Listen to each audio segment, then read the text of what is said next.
Defoe is Daniel Defoe. Not Willem? No. Sad.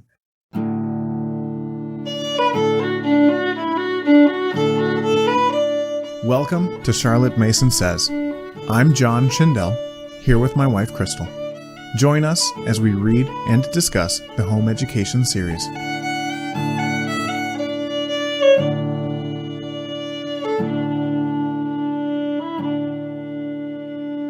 Chapter 24. Whence and Whither.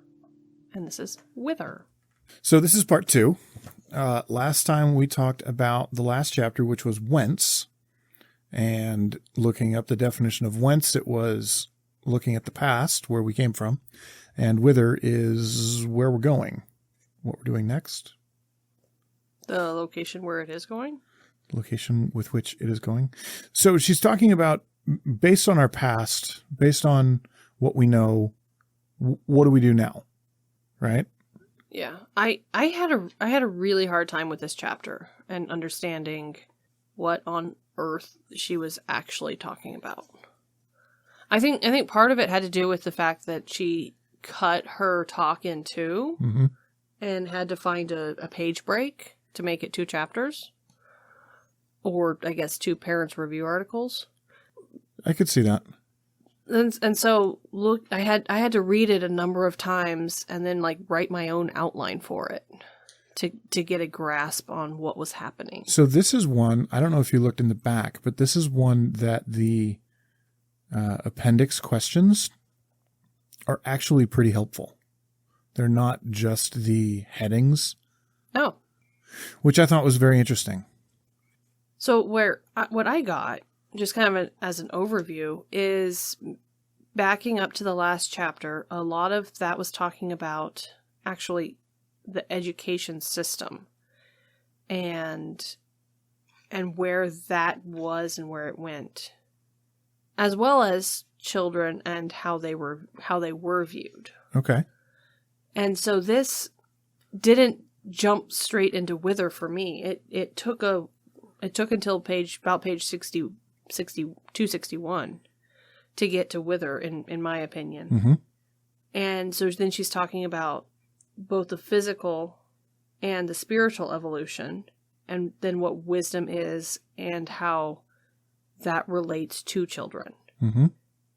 And then she gets into where we're going and how we're changing things up. That's the kind of outline that I got.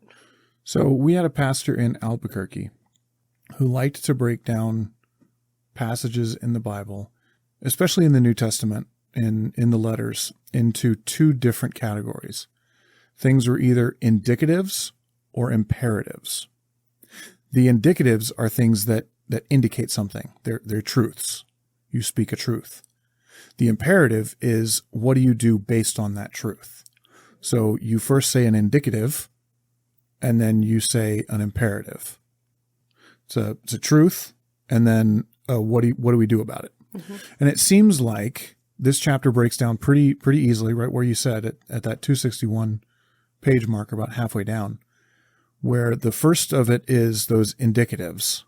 Like, these are truths about people and children and how they learn. Mm-hmm.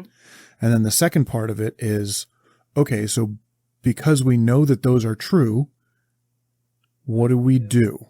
How do we teach our children? Okay. And so what I saw is she gave 5 imperative statements on what we should do to train children in the second half of this chapter. And we'll get there. But first she talks about the sciences, that we are to train children to observe. She talks about the arts. We're to train children to appreciate art and create art. We'll get there, but you're doing it now? I'm going to go through real quick. Okay. Because it's where we're going. Children should learn to care for books. And as a part of caring for books, they should be given good books and not twaddle. And then children should be brought up to live for all men. They should have a concept of charity. And then She says in the last year, children should not hear of impostors. And I'm not quite sure what that means. I'd like to dive into that when we get there. But then she also moves into service some more after that. So she has five imperative statements of what we should do to train our children to grow into adulthood. And I don't know if that helps or not. I had to read through this one. I think I read through it at least twice before I started actually trying to piece it together, just to wrap my head around where she started, where she was going, what her thought process is. So that's how I saw the chapter break down. Mm-hmm. Kind of right along the same lines with just different words. Well, cool. That means after enough studying and tearing it apart, we came to the same place. Yeah, we seem to have come to the same place, which is good, I think. We're reading the same thing, so... Yeah, well, it doesn't always mean you get the same thing out of it. See the Bible. Very true. Yeah. Okay, so, chapter 24. The physical and psychical. Psychical? I think so. I'm actually, we were recording this out of order this time, and so I haven't gone through and pronounced all the words.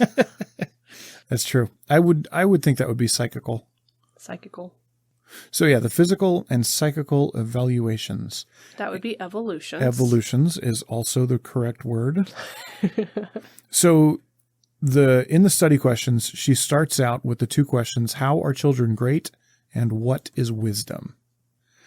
So as we're looking through this, those are her first two points that she's getting to. Well, and she is very firmly in the throes of the evolutionary theory transition, which this has been going on for many, many years. But then in 1859 is when Darwin published Origin of Species. Oh, okay. And 1871 is when he published The Descent of Man. So on the forefront of the public's awareness and knowledge, not just in the scientific community, is this theory of evolution. Gotcha. So it is a very large, like she said, it's a bouleversement of thought. It's an inversion, typically violent, an upset, or an upheaval, summed up in this term, evolution. So it's this massive change. Mm-hmm. And she's saying, yes, okay, we can accept that for children physically. But the psychical evolution, on the other hand, is not only not proven, but the weight of existing evidence appears to go in the opposite way. Not that they grow in their psyche, but that they diminish. Which is where she's saying children are greater than the grown man or woman. They have almost unlimited powers of loving and trusting, of discriminating and of apprehending, of perceiving and of knowing, compared to the blunted sensibilities and slower apprehension of the grown man or woman of the same caliber. So we don't think of growth from less to more or from small to great, but the spiritual life is a little different. Because as you grow, you go through a dulling of all of those things. Mm-hmm. Interesting. Which, goes back to where Jesus was saying you need to be like a child. You need to become more like a child to understand things. Right, because as we grow, we become cynical. We want clear and precise reasons for what we believe. We don't want to trust without absolute certainty that what we're being told is correct. Mm-hmm. And she sees that as a strength of children. Yeah. And again, goes back to the Bible and says, he grew in wisdom and in stature. So she differentiates between intelligence and wisdom, mm-hmm. where intelligence is, she doesn't define it here. She doesn't, but you typically define intelligence as knowing things. Yeah. So it's not that children increase in their intelligence, their capability of knowing things. Right. But they do increase in wisdom, in knowing how things relate to each other. And this was interesting. She broke down wisdom as the recognition of relations. The first one was time, space, and matter, so natural relations. The second was love, justice, and duty, or moral relations. The third is our own being, our mental relations. And then the fourth is our relation to God, or religion. And we learn that little by little in that order. Mm-hmm. So I looked back to the principles, and her principle 13 is where she talks about, or where she says, education is the science of relations.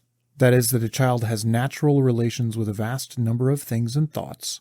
So we must train him upon physical exercises, nature, handicrafts, science, and art, and upon many living books. For we know that our business is not to teach him about anything, or not to teach him all about anything, but to help him make valid as many as may be of those first-born affinities that fit our new existence to existing things.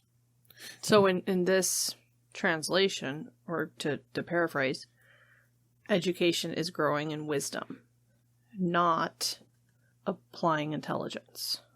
Right. Not teaching him everything, not giving him intelligence, but helping him grow in wisdom to make those connections.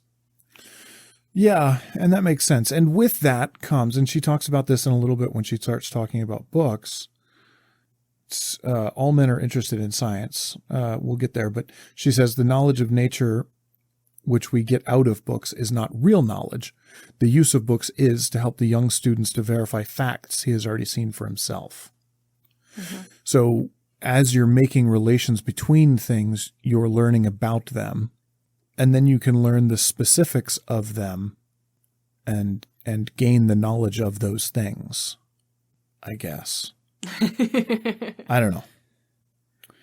So she says that there are differences in the measures of men is evident enough, but it is well that we should realize the nature of these differences, that they are differences in kind and not in degree, and to depend upon what we glibly call the laws of heredity, which bring it to pass that man in his various aspects shall make up that conceivably perfect whole passable to mankind. Possible to mankind. Wow, reading is hard right now. So I'm not quite sure where she's going at here, other than that people are different than other people. I think it's a contradiction to a popular belief of the time.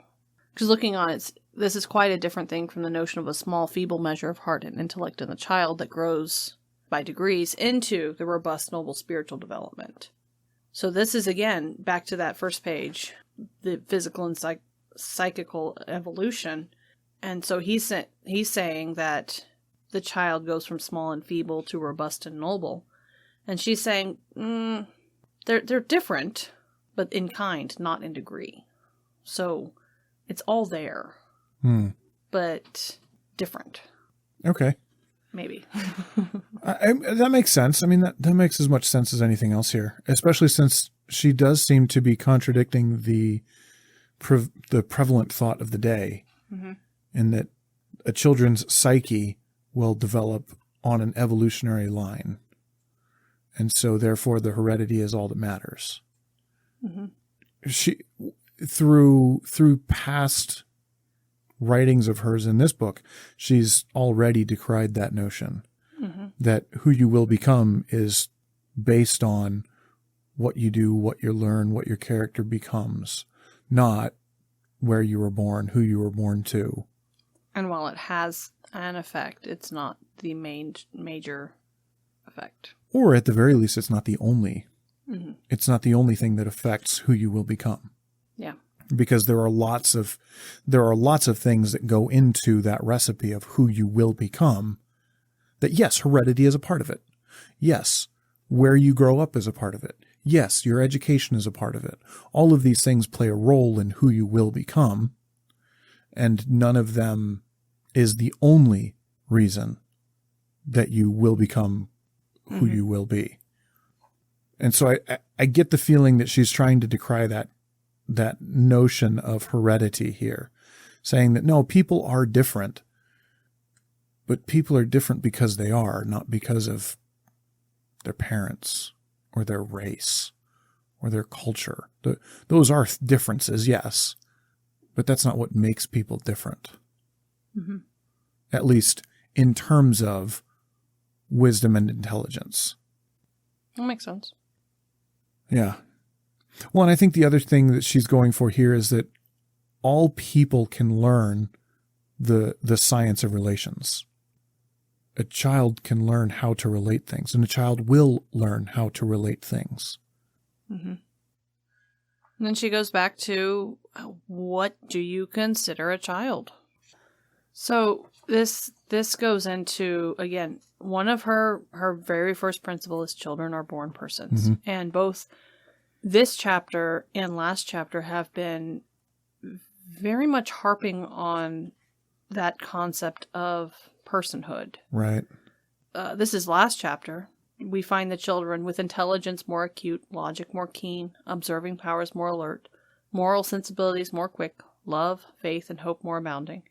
In fact, in all points, like as we are, only much more so, but absolutely ignorant of the world and its belongings, of us and our ways, and above all, how to control and direct and manifest the infinite possibilities with which they are born. She hops right back into that. Mm-hmm. We despise them, even if we have the best intentions. We confound the immaturity of their frames, so their physical stature, and their absolute ignorance as to the relation of things, with spiritual impotence.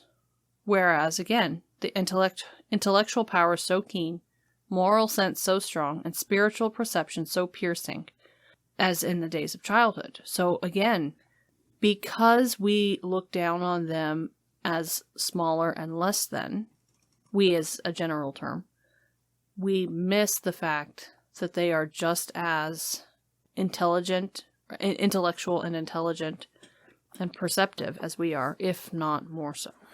And all they're missing is they have an relations. absolute ignorance to the relation of things. And so it's harped upon again. She starts there, and so then what does she say after that? She says, based on the fact that children, they do have intellectual power and moral sense and spiritual perception, then what do? It changes how we educate them. Yeah, it absolutely does. She says our education of children will depend upon the conception we form of them. That nolens volens means like it or not. So, like it or not, our education of children will depend upon the conception we form of them.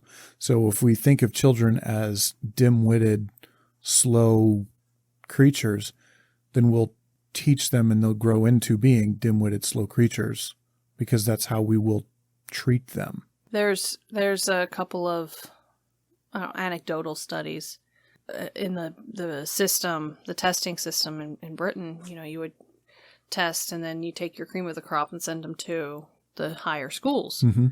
So the schoolmaster was like, hey, took some people that didn't score at the top, you know, relatively astute children, but they did not score well. Fudged their scores and sent them on. And they performed just as well or better than the kids that had scored at that top level because they were held to that standard. They rose to what they were being. Oh, interesting. What was being expected of them. Interesting. And it's you rise to the level that you're expected to meet, to hit. Well, and a rising tide lifts all ships. Yeah. So even if you're at the bottom of the class of ridiculously intelligent people, you're still a part of that group of ridiculously intelligent people. And who you surround yourself with influences who you become. Yeah, absolutely. So our view of children influences how we teach them and what they become. Yeah. Not to put any pressure on anyone. So she just says, okay, now that we have settled for ourselves that both we and the children alike live for the advancement of the race, We settled that when? And where? Where were we talking about that at all? So she didn't talk about it here, I don't think. No, I think she does talk about it here. She says, if we regard them as instruments fit and capable for the carrying out of the divine purpose in the progress of the world, we shall endeavor to discern the signs of the times, perceive in what directions we're being led, and prepare the children to carry forward the work of the world by giving them vitalizing ideas concerning, at any rate, some departments of that work. So that seems to be... Well, okay, she mentions it. Yeah. But this having settled it, sounds like she's just spent 20 minutes talking about the advancement of the race. And the fact that we and the children live for that. Where it's only a sentence. Yeah. And it's only a tangential sentence, too. This is not where everything was going. Yeah, I thought this was also kind of an aside. Like, yeah, by the way. And it works. I mean, it makes sense. Well, it's something we talked about early on in the book. Oh, it's her transition sentence. That's what it is. So now that we know that they're fitted to receive the ideas for which is the inspiration of life, we must next consider in which directions we try to set up spiritual activities in the children. Yeah, I feel like it was a little abrupt, and an editor would have looked at it and been like, no, you need to rewrite this so that it makes sense. Possibly. What's interesting, though, is I think in this direction of spiritual activities, I don't think she's talking about solely sacred things. Mm-mm. Because this spiritual activity is the transmission of ideas. Right. So it's not spiritual in the sense of religion. It's spiritual in the sense of body versus spirit. Right. I think you're right there. She conflates those two words on a regular basis. She'll talk about the spirit being what moves ideas, but then she also talks about the Holy Spirit capitalizing it. And I think you're right. I think this is her talking about spirit as compared to body and the conveyance of ideas. So we need to set up activities, spiritual activities that are ripe for the conveyance of ideas. Mm-hmm. So, whence is the potency of the child? Whither is in the thought of the day. I felt like this was kind of the conclusion of what she was writing up until this point. I didn't see anything in here that struck me. It indicates the direction in which the race is making progress. And she says, basically right now that's in science. And we've talked many times about how science is and will continue to explode, both science and technology, from this point. And it's interesting how she brings up again that a higher power than nature herself is giving these ideas into minds that are now prepared to receive them. And that's how the advancement happens. Which also is another nice little transition. She's continuing to transition. So she uses these two paragraphs to go to talk about children, to talk about the indicatives. This is who children are. This is how we need to treat children. This is why we need to educate children. This is why it's important. Science is important. Okay, now let's talk about teaching children science. Mm-hmm. So it's not the greatest of transitions, but it is a transition. Well, it's this is our whence, basing our history and our knowledge. So whither are we going? So it is. I mean, that's a good transition. It's the transition from, I don't know, well, I guess she's talking about science the whole way, though. Well, and like you said, that's the indicatives versus the imperatives. Right. She's now set this all up. Yeah. And now she's heading out. Yeah, which is right where I drew in some giant arrows to tell me where the indicatives and the imperatives split. So she moves on to the next section, all men are interested in science. And this is where I stole the quote I read a little bit earlier. She tells a quick story here about the president of the British Association, who was lamenting that the progress of science was greatly hindered by by the fact that we no longer have field naturalists, close observers of nature. And that a literary journal made the remark that everything's written in books, and so we don't need to go to nature herself. It's all there. We can go read the book. Not a big deal. We don't need to actually go study nature. Someone else did it. We can read about it. Mm-hmm. And that's where she brings up this quote. She says, the knowledge of nature, which we get out of books, is not real knowledge. The use of books is to help the young student to verify facts he has already seen for himself. So we need to be nature lovers. We need to have intimate acquaintance with every natural object within our reach. And this is the first and possibly the best part of every child's education. This goes back to chapter 17, where she's talking about sensations and feelings, and the sensations are educable by parents. Yeah. And it goes into how to cultivate that with object lessons and with nature's teaching. And one thing that a Charlotte Mason education is criticized for is a lack of science, believe it or not. I could believe it. But a lot of that comes from the fact that she doesn't start formal official science until, I think, Form 2, which is 4th grade. So all the way up through about 3rd grade, the major source of science is through nature and nature lore and nature study and observation and these types of things, where a lot of science curriculums dive into, how and what and specifics. And honestly, I don't even know. But it's there so much earlier, whereas she delays it. She delays the formal knowledge of it because she wants children making connections themselves. Correct. And then once you start bringing up the formal knowledge of it, like she says here, the formal knowledge is verifying the facts the student has already seen, or making the picture clear. Well, and we were talking about classification the other day when she brought it up. And it's not that the child doesn't know it or doesn't know these various things, but that finally there's classification and words for it.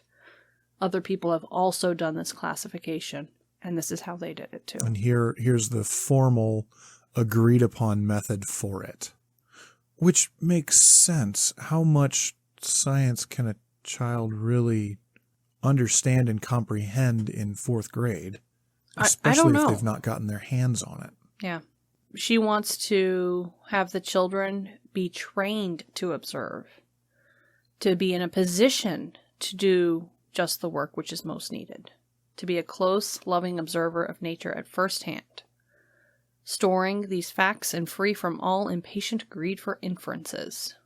She talked at one point about, and I think it was object lessons in that chapter, she talked about what is a better way to teach is just by looking at a thing at the dinner table and talking about it.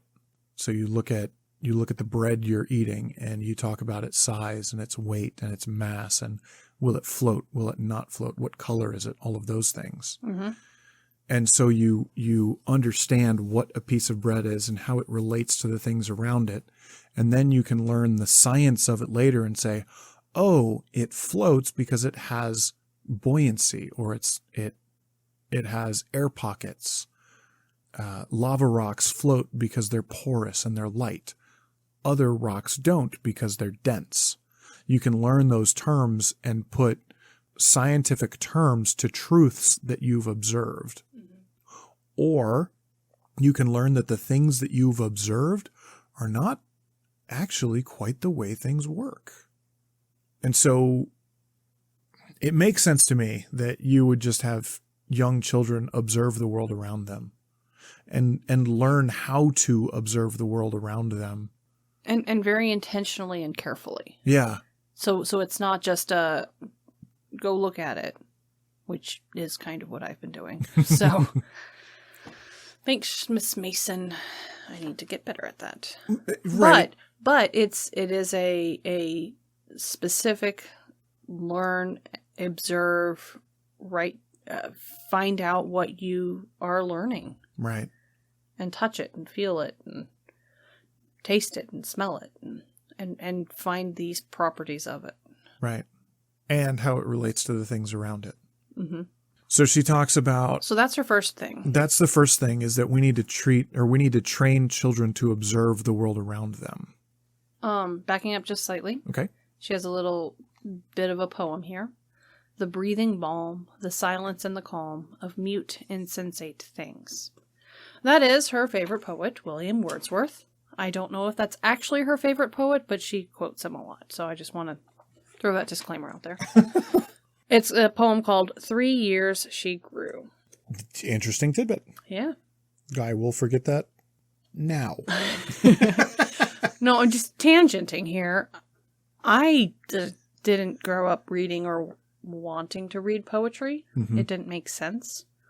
But she's quoted this guy so many times that I might, Go find him. go find some of his stuff. Mm-hmm. Well, that transitions us right directly into the next point.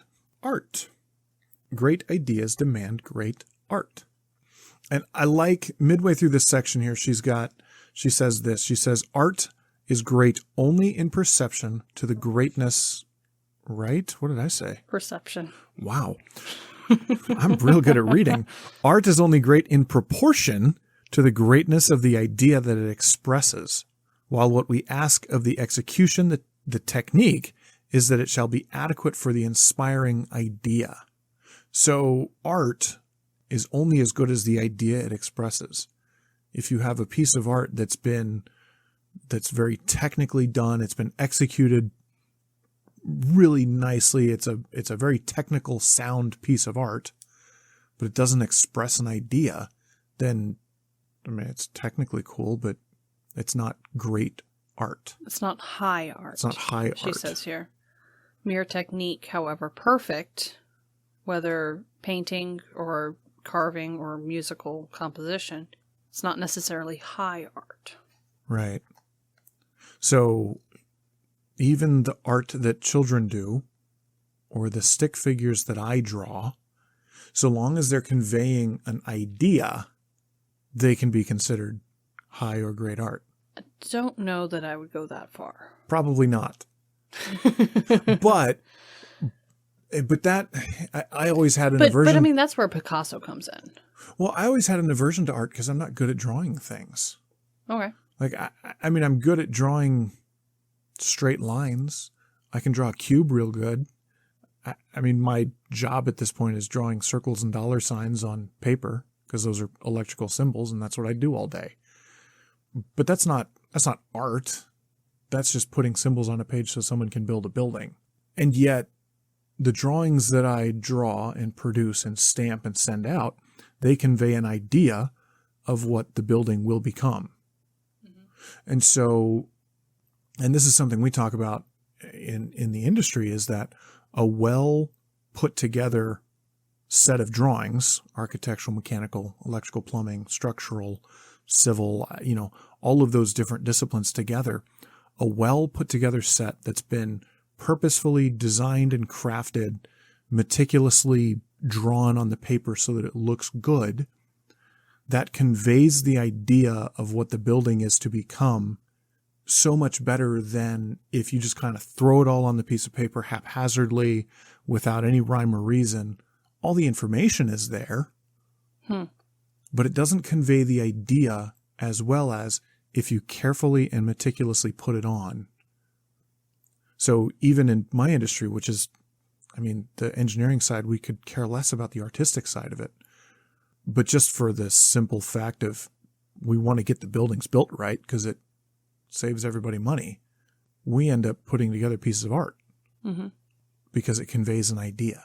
That's an interesting take, because I don't see that here. I see the architecture side here where we are looking at the physical, either the painting or the carving or listening to the music or seeing the building. I see that side in this section where we inspire our children with these great ideas, and which in turn creates a demand for them to create or appreciate that great art.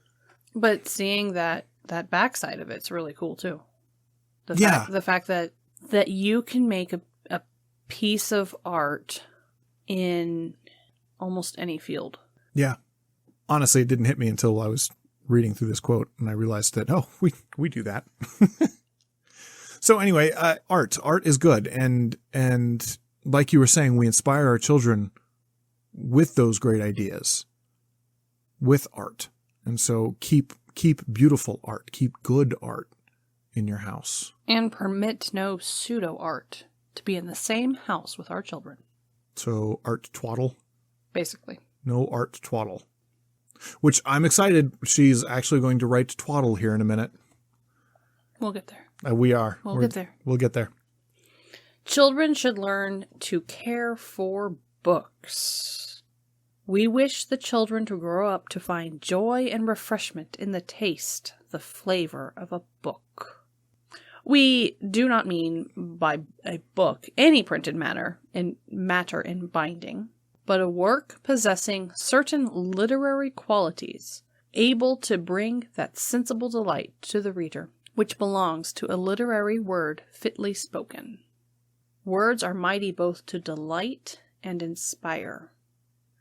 She's talking about, it's a sad fact that we're losing our joy in this literary form and just facts and theories and the latest tabloid and light reading and all of these things are starting to catch our fancy, right, and distract us. And well, you even look at newspapers from the time period, or popular books. There are no pictures, right, and it's like just a massive page of tiny type. It's a wall of text. Yeah.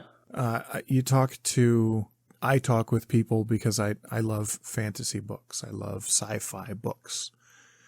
The vast majority of books written in that field are young adult books. They're written with the expectation that children are going to read them.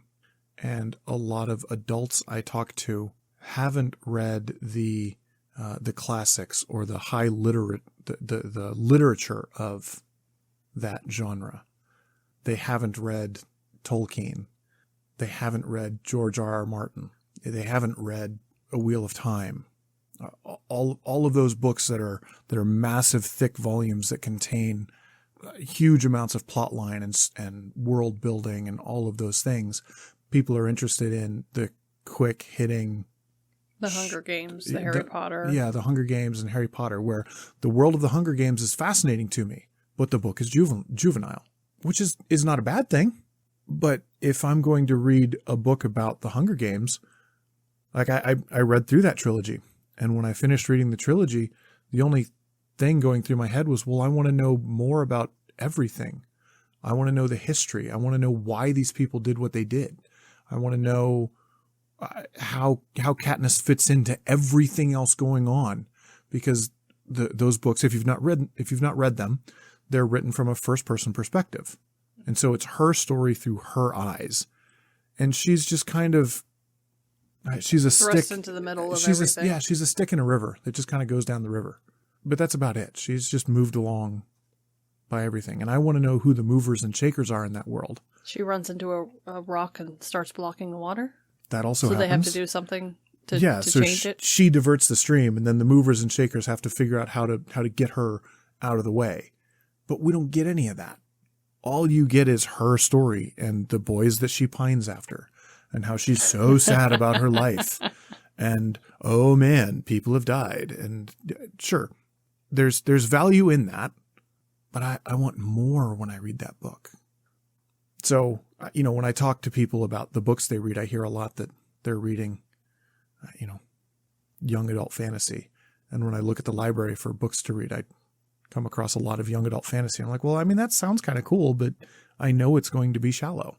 Mm-hmm. And I don't want to waste my time reading something shallow because I don't have time to waste. Yeah. Not when there's so much better out there. So much more better? Yep. There's the most betterest book that I need to read. That'd be The Wheel of Time. Anyway. So then we move into talking about... Well, this is an interesting quote. In literature, as in art, we require more than just mere form. Again, not just the technique, not just the way you see it. Great ideas are brooding over the chaos of our thought.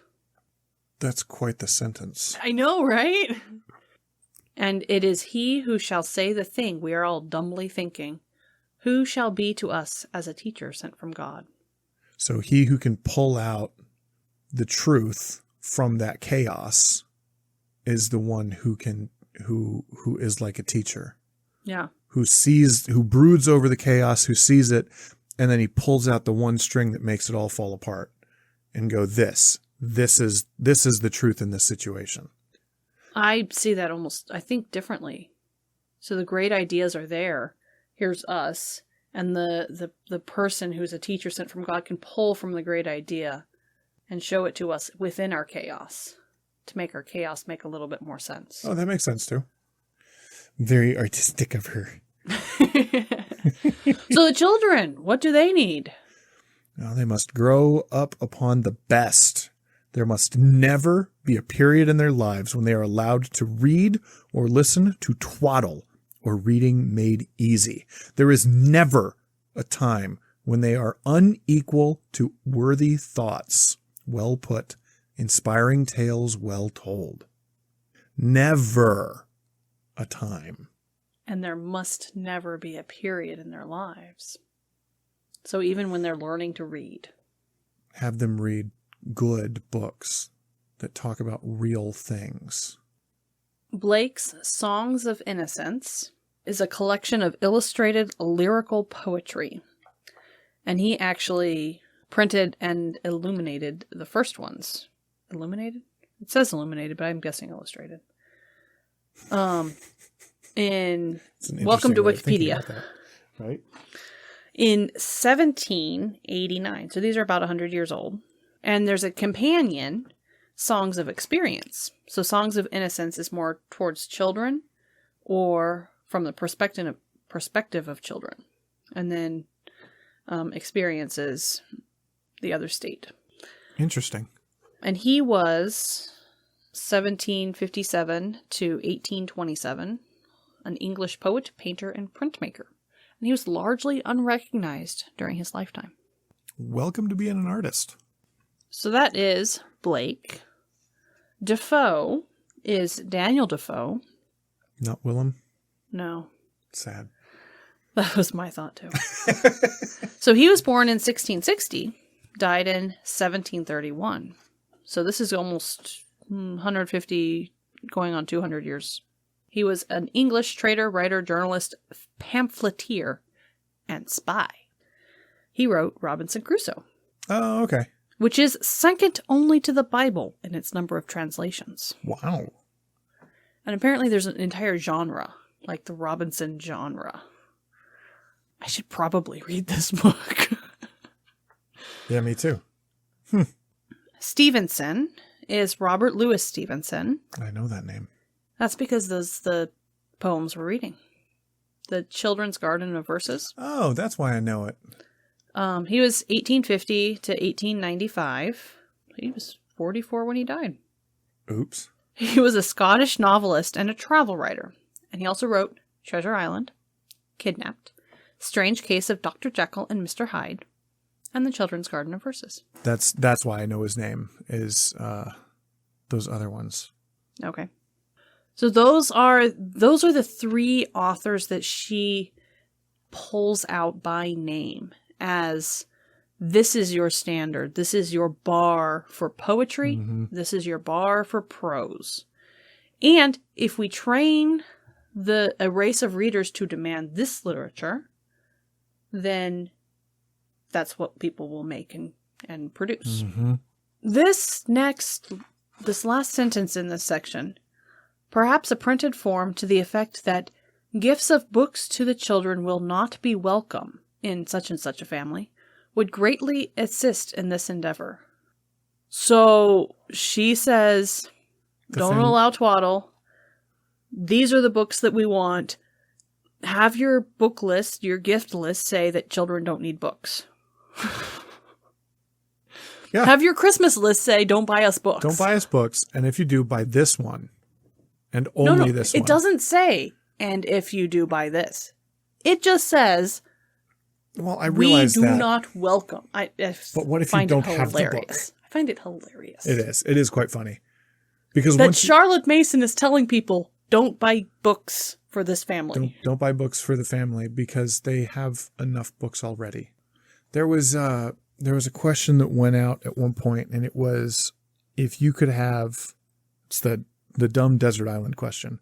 If you're stranded on a desert island for the rest of your life and you can only have 5 books, what are your books? And it was an interesting thought. You can do it with movies or video games, or that's the fun one. Like, you can have one video game for the rest of your life on a desert island all by yourself. What is it? What's your choice? I have no idea. Oh. But it's an interesting thought. And the same here, like, if you can only have but so many books, well, that's what she's saying.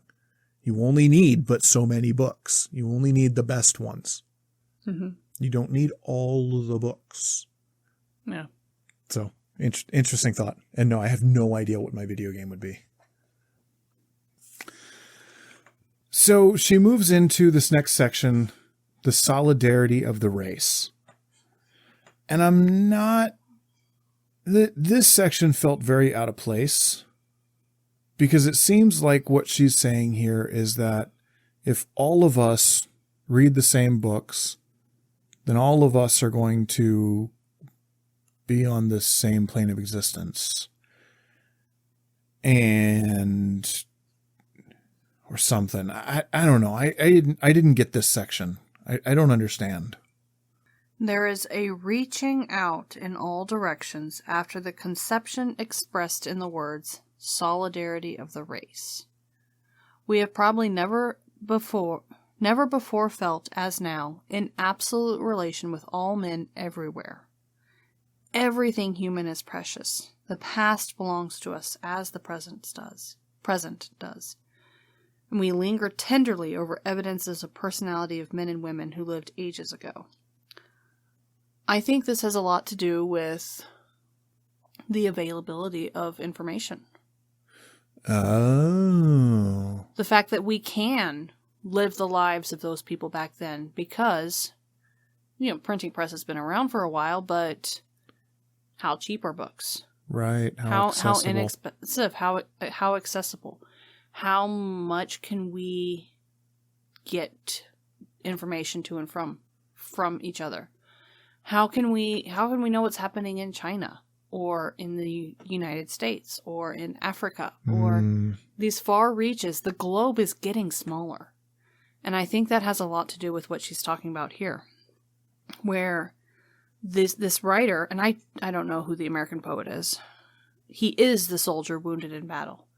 You can get close enough to somebody's experience that you feel like you're there. You can get close enough to experience of a galley slave. And I think, skipping on a little bit, this common sisterhood of women brought home in a way never to be forgotten. She was driving from station to station and saw a drunken woman carried on a door. And that person, and I think this is an experience that Charlotte Mason had when she says the present writer recollects. So that person there was mysteriously a part of me. The suffering that she is dealing with and experiencing, I also experience as her sister, as a part of the human race.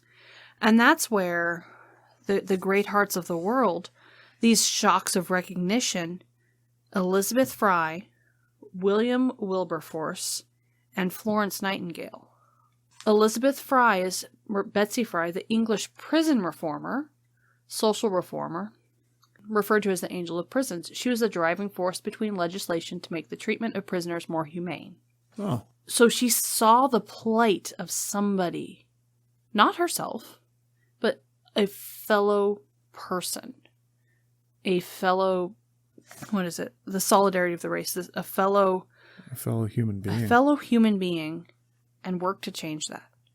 William Wilberforce, a British politician, philanthropist, and leader of the movement to abolish the slave trade.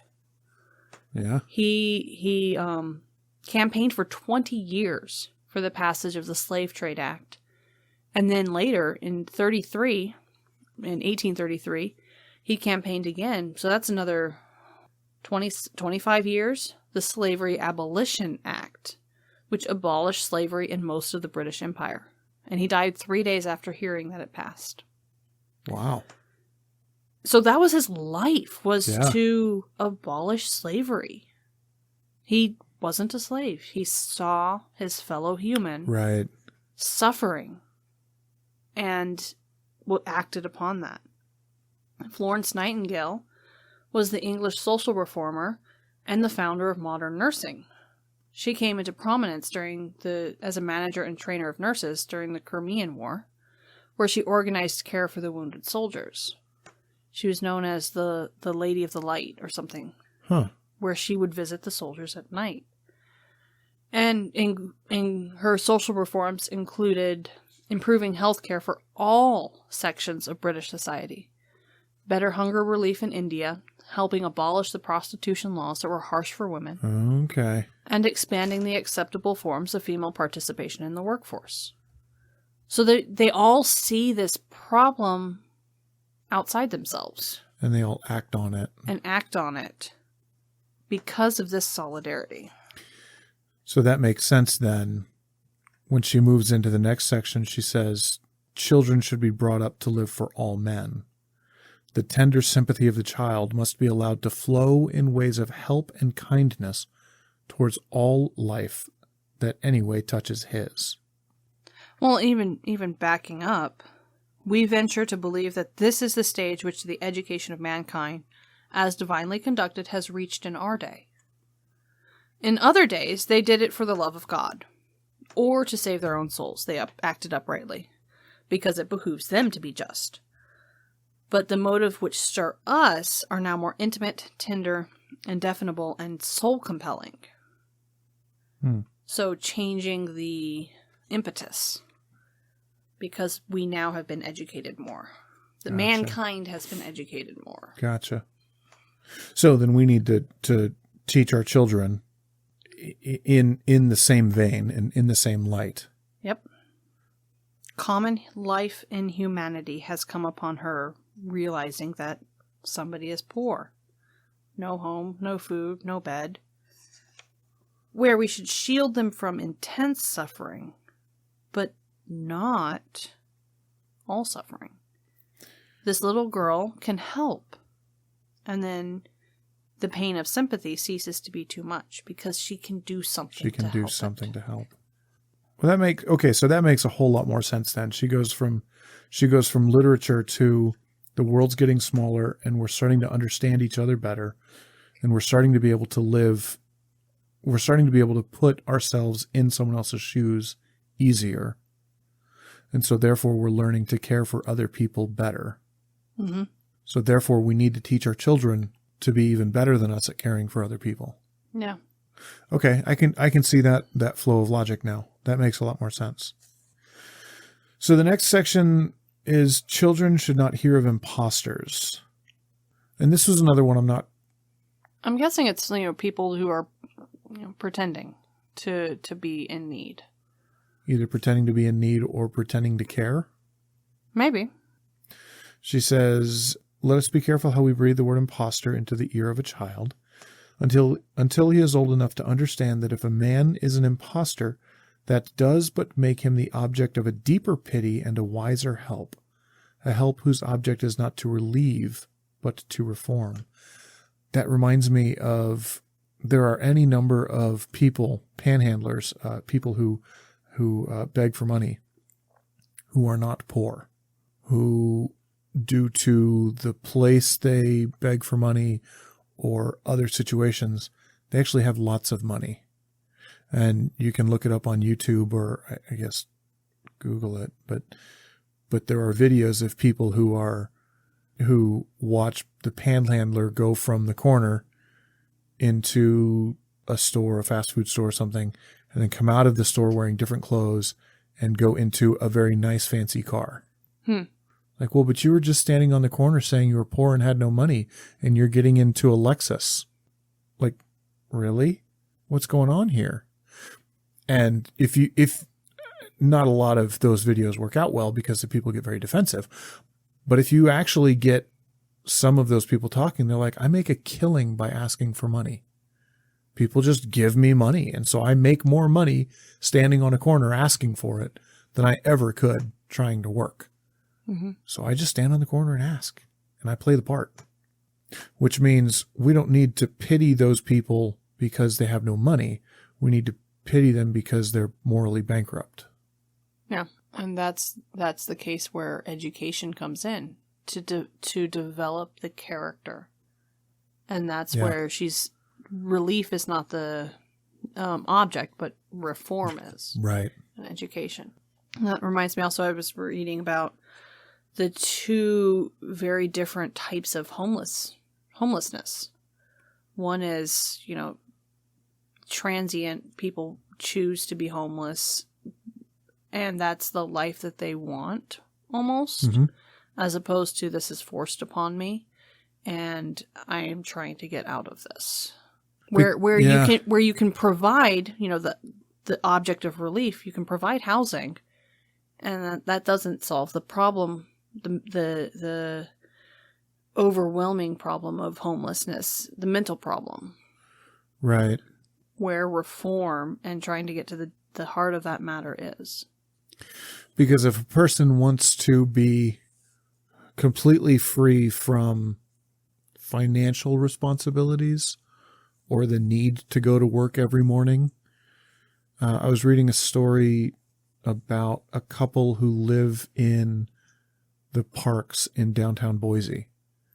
And that's where they live. And they're an old couple who are both out of broken relationships, and now they just live together by the river in the middle of the city.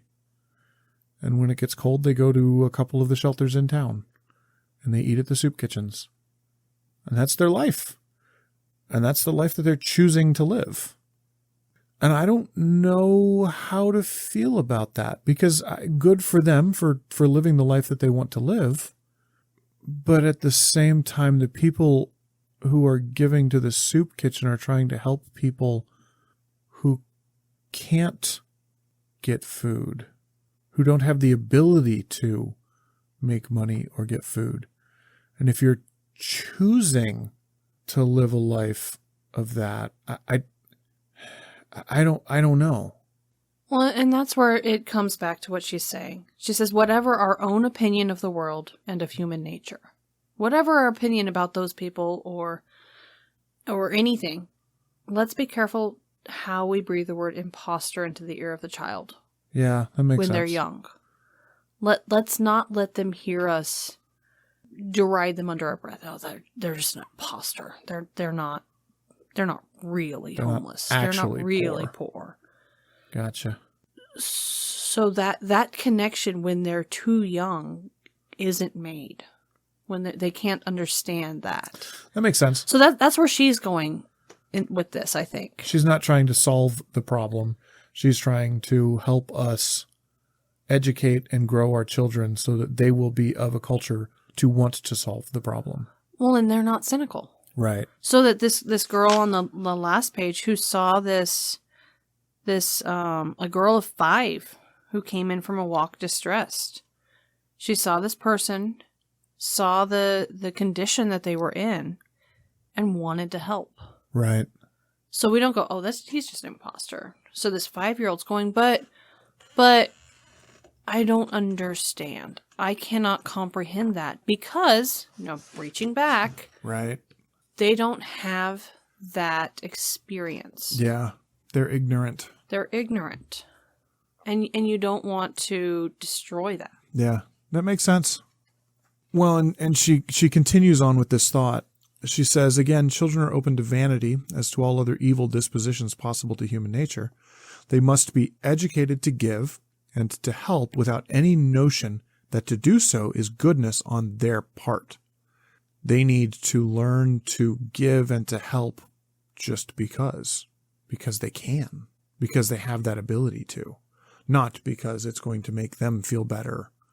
I'm doing good not to help you, but because it's good for me. Right.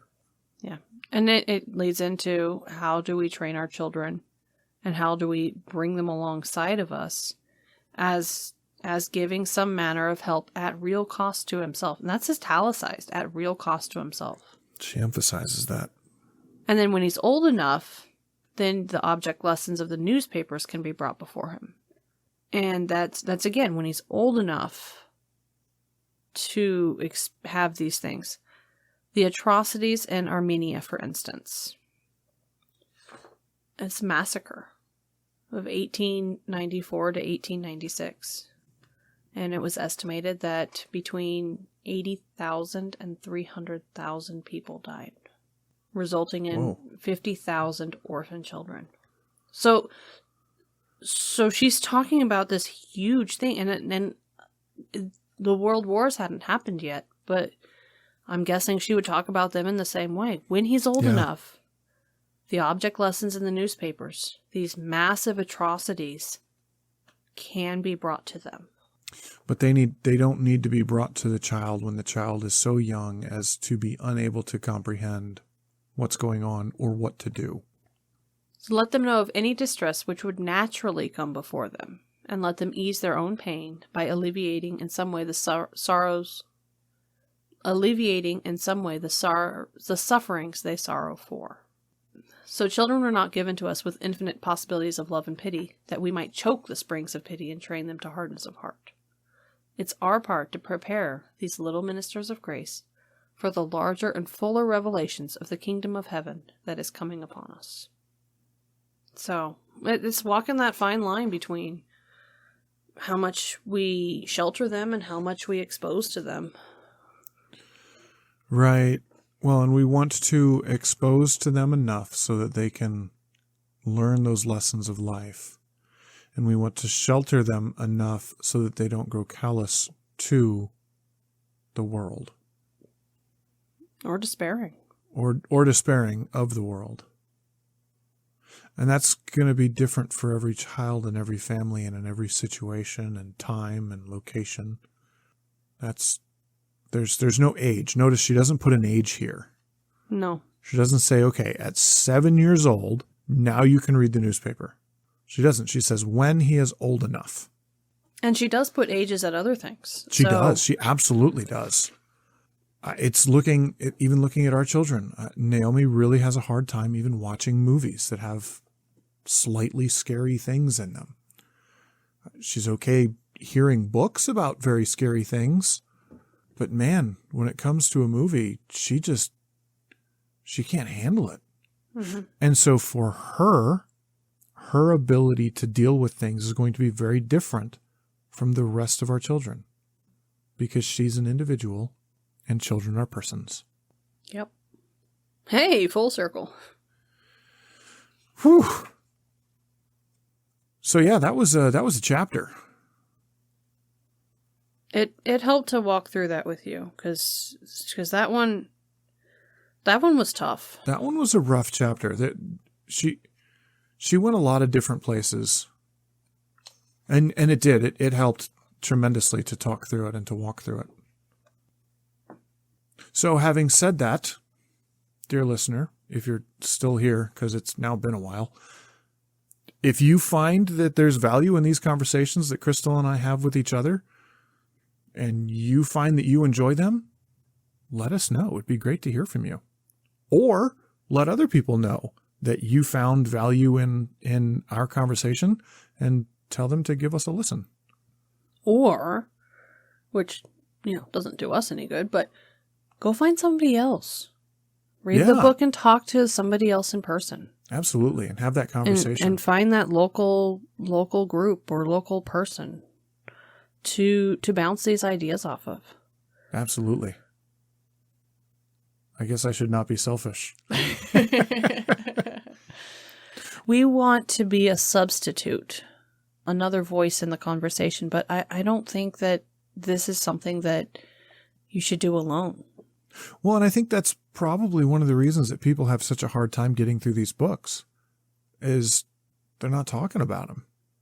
Because this would, gosh, like I said, it took me 3 read-throughs of this just to get where I was. And walking through this, there were any number of sections where I was throwing my hands up going, I don't get it. Mm-hmm. And through talking with it and working through it, we came up with, I feel like it was a pretty good. And looking up some things. And I feel like we came up with a pretty good understanding of this chapter now. I think I could read this chapter again and glean a lot more from it because I understand where she's coming from, where she's going, and a lot of the pieces in the middle. So when I come back to reading this book in a couple of years, I should be able to read it and remember these things and get something more out of it. But it was only through the act of reading it, writing it, and talking about it that we were able to get to that point. Mm-hmm.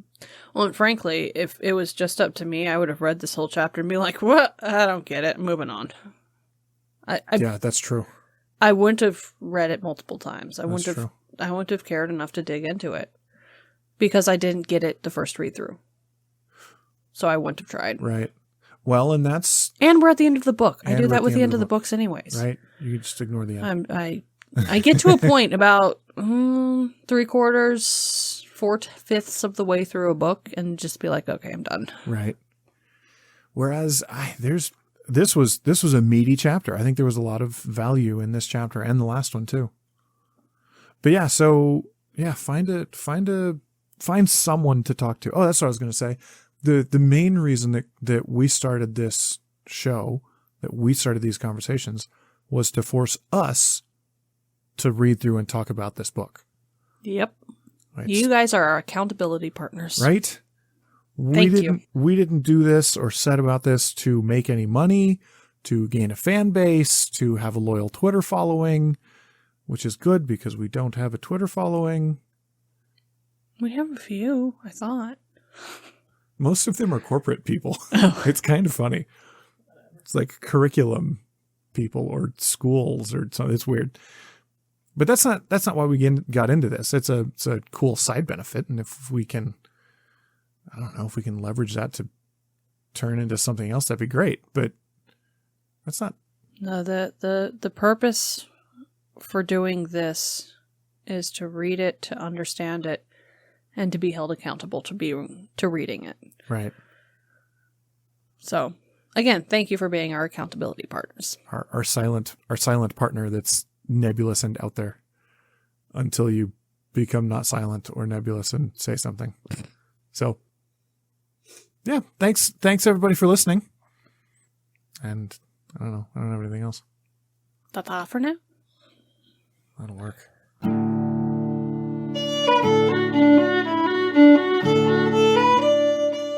Thank you for listening. Join the conversation with us on Instagram, Facebook, or Twitter.